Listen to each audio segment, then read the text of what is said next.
It was 50 years ago this year that a new young president called on his fellow Americans to ask what they could do for their country.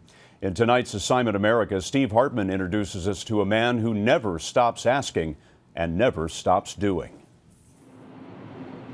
When most people think of the American dream, they imagine all this country has to offer them.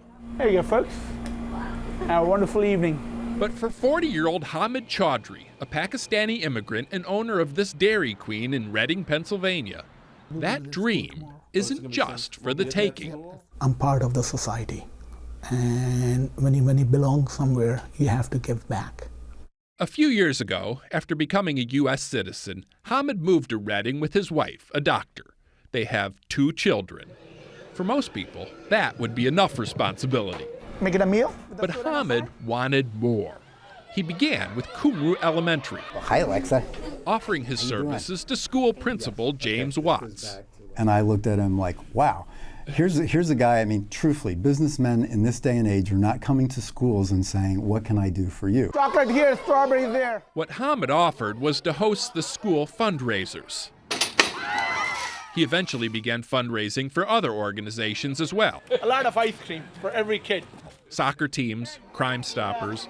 Every night it seemed Hamid was sponsoring a different charity. He split the proceeds 50-50. Beth Stanislawczyk is former president of the Kumru PTO. A lot of times, too, he is extra generous in what he gives you, because you think, now, how did we make that much money tonight? But he gives you more than you made? Oh, yeah. He's been known to do that several times.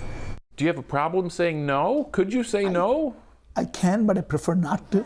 Help yourself. All told, Hamid has said yes to more than 100 community organizations. And that's not even counting his individual acts of charity.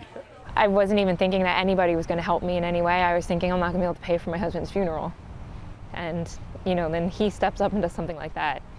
When Alicia Paggerly lost her husband Kyle, a deputy sheriff in the line of duty a few months ago, Hamid was the first to step in, throwing a fundraiser to cover all her expenses at the time. He gives you hope. People like Hamid definitely helped me to believe they're still good people. Dressing? And yet, Hamid is convinced he's the lucky one here. I'm making an honest living. I'm part of the society. I'm raising my kids. I'm practicing my faith, being a Muslim. So I'm able to do all those things in this great land of ours. And when I say God bless America, I mean it from the bottom of my heart. I mean it, God bless America.